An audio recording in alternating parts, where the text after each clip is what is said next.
Today, we are going to see the addition of angular momentum part 1.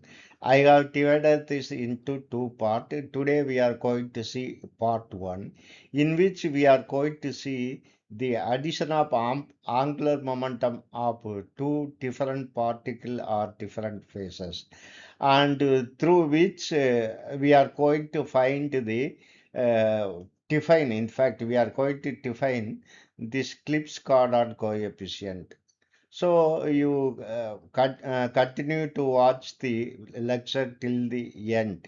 That is, here you can see the get Jm. J is a total angular momentum of both the particle, and M is total magnetic moment of both particle 1 and 2. So here you can see there is a inner product of J1, J2, M1, M2. That is particle 1 represents particle 1, 2 represents particle 2. And this get vector is Jm. So this coefficient is called Clebsch-Gordan coefficient. So here you can see in the right hand side, this get vector is a combination of two particles, J1, J2, first particle, second one, first one, second one. This is total angular momentum, this is magnetic momentum. So in the right hand side, it is simply given as Jm. You can change the basis of this one in the form of Jm by multiplying this Clebsch-Gordan coefficient. Uh, so that we are going to see in detail. Before that, if you find this lecture useful one, kindly subscribe. Also share and join my channel. Let us consider an angular momentum operator J1 and J2, which belongs to different particles or different spaces.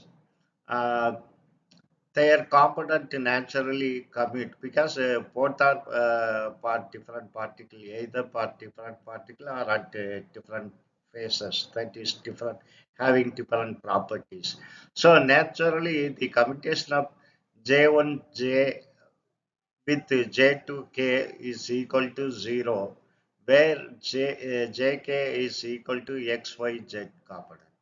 Now, when J1 squared act on the get J1 M1, you will get an eigenvalue of J1 multiplied by J1 plus 1 uh, and whole thing multiplied by H cross square with the get vector J1 M1. If the JZ operator for particle 1, J1Z act on the get vector, you will get an eigenvalue of M1H cross. Similarly, for J2, you will get an eigenvalue of J2 into J2 plus 1 H cross squared. Similarly, J2Z acts on the get vector J2 M2, then you will get an eigenvalue of M2 H cross. This is for uncoupled state. That is state J1 and particle 1 and 2 are the independent of each other. That is, the interaction between particle 1 and 2 is very weak. So, under that condition, it will act independently. But what will happen if there is an interaction between particle 1 and 2? That is the aim of this lecture. So, of course, we are going to rewrite this equation. We will see what will happen if two particles are interacting with each other. The four operators J1 squared, J2 squared, J1Z and J2Z, which belongs to the two particle 1 and 2, form a complete commuting operators. They can thus jointly diagnosed by the same state. Uh, you remember here we have made an assumption that the interaction between these two particles are very weak. So denoting their joint eigenstate by get J1, J2, M1, M2, we can write them as a direct product of get J1, M1 and get J2, M2. That is, get J1, J2, semicolon M1, M2 is equal to J1, M1 directly multiplied by J2, M2. This is the sometimes it is called uncoupled state. That is, there is no interaction between particle 1 and 2. They are independent. So when J1 square act on this system, you will get J1 into J1 plus 1 H cross squared, which is eigenvalue of J1 squared. Similarly, J1 Z eigenvalue is M1 H cross. Similarly, J2 square, the eigenvalue is J2 into J2 plus 1 H cross squared. Similarly, for J2Z, we will get the eigenvalue of F2 H cross. The eigenstate is get is same, that is J1, J2, M1, M2. So we will see what will happen to this thing. Now we have seen that the get J1, J2, M1, M2 can be written as the direct product of say J1, M1 and J2, M2. The get uh, J1, J2, M1, M2 forms a complete orthonormal basis using this property. That is summation over M1, M2, the outer product of J1, J2, M1, M2 is equal to 1, in fact, which can be rewritten using this product rule, that is summation over M1, the outer product of J1 with the M1. Similarly, the whole thing multiplied by the summation over M2, the outer product of M2, J2, uh, J2, M2. And it has an orthonormal property.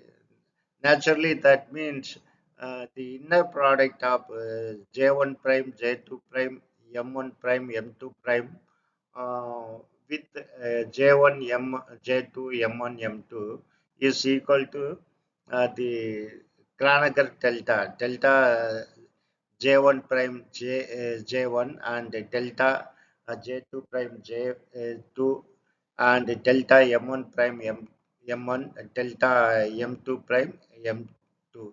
You know the meaning of Kronecker delta function. So this satisfies these two property.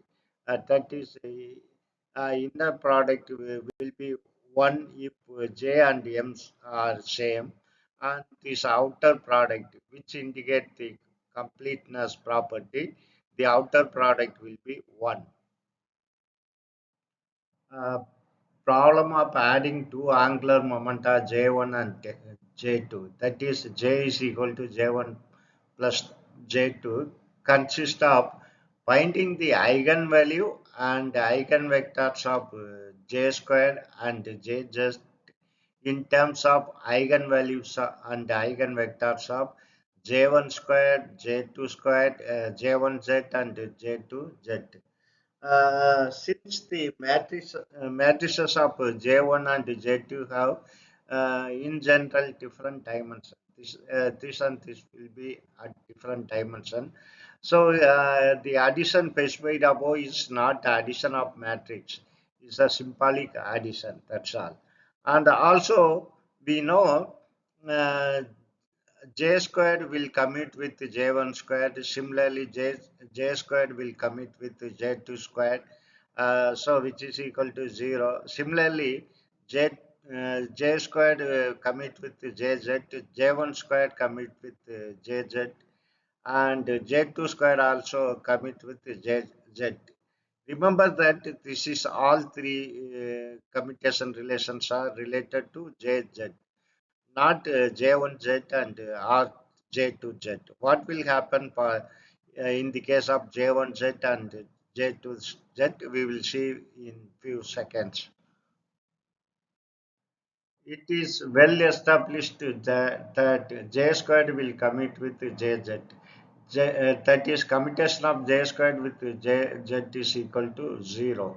However, it is interesting to note that JZ is addition of J1Z plus J2Z. That is uh, Z component of particle 1 and Z component of particle 2. It is addition of these two, J1Z and J2Z. Uh, First, we will solve one by one. J squared is equal to J1 plus J2 whole square, which can be written as J1 squared, J2 squared plus 2 J1 dot J2. Now this J1 dot J2 is J1x dot J2x plus J1y dot J2y plus J1 Z dot J2Z. This is the expansion of this J1 dot J2. Now we will see what will happen when J2 J squared will commit with J1 squared. It will be 0 because you can see this J1 squared commit with this J1 squared and J1 squared commit with J2 squared because these two are the independent particle, and after that it will commit with that term also because after all it is J1 and J2. Same is the case for J2 squared. So it will commit. Similarly, this is also well established J2 squared, commutation of J2 squared with JZ is equal to 0. That is J squared will commit with JZ. Now you come to J squared commutation with J1Z. You can see here. See, J1 said naturally commit with the first term J1 squared and also it commit with the Z2 squared. There is no problem. Then you come here, the third term, just I have expanded that term. So here, this will commit with the third term inside the bracket after expansion. However, it will not commit with J1x or J1y. So it is not equal to 0. So Z squared will not commit with J1. Similarly, for J2Z. J2Z, it will commute with J1 squared here, J1 squared, J2 squared as well. And this last term it will commute. It will not commute with the first two terms of this bracket. That is the expansion of J1 dot J2. So this will not commute. This is equal not equal to 0. So we have seen that these four operators mutually commute J1 squared, J2 squared, Z squared, and JZ. So it can be diagonalized simultaneously by same state. We cannot J1Z and J2Z is not will not commute with these four operators. Remember that. So the eigen state can be redesignated as earlier it was J1, J2, M1, M2. Since M1, M2 will not commit with this this operator, we can rewrite this, redesignate the getter as J1, J2, J, and M. When Jz act on the get vector, it will give the eigenvalue of M. So this will be similarly for J squared, you will get an eigenvalue of J2, J plus 1 H cross squared. So this can be redesignated. That is J1, J2, M1, M2 can be redesignated as J1, J2, JM because these four are the complete set of commuting operator. So when J1 squared act on this, you will get J1 into J1 plus 1 H cross squared as an eigenvalue, then this eigenvector. Similarly, for J2 squared, you will get this J2 squared And for j squared, you will get an eigenvalue of j into j plus 1 h cross squared. Similarly, for jz, you will get m h cross squared as an eigenvalue. Here, eigenvalue is j1, j2 plus 1. Here, eigenvalue is j2 plus 1 h cross squared. And here it is j into j plus 1 h cross squared. So, with keeping with this in our mind, we will move on further. Since J1 and J2 are usually fixed, we can write the get J1, J2, Jm as simply Jm, where m is equal to m1 plus m2.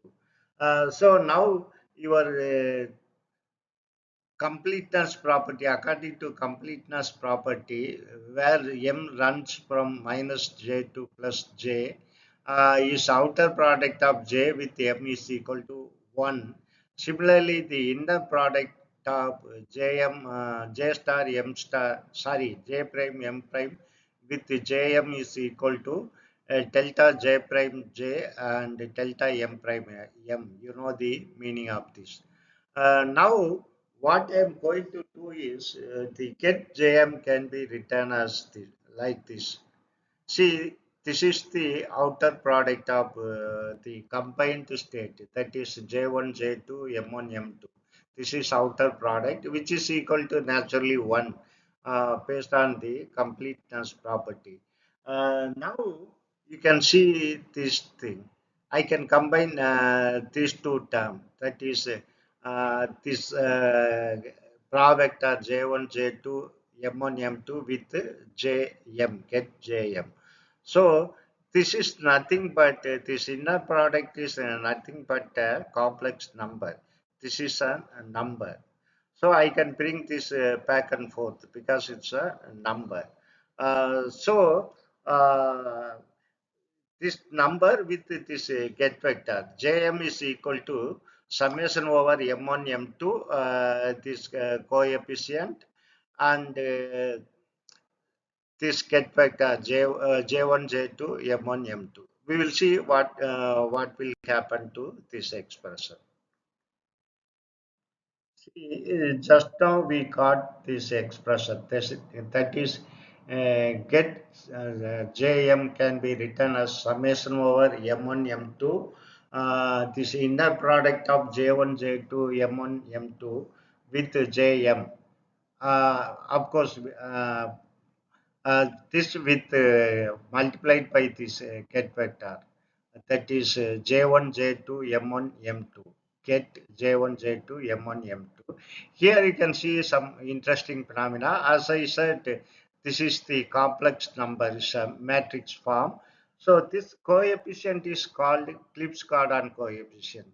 See that here in the left hand side, it is a get jm, get jm. Here you can see in the right hand side, this get is j1, j2, m1, m2.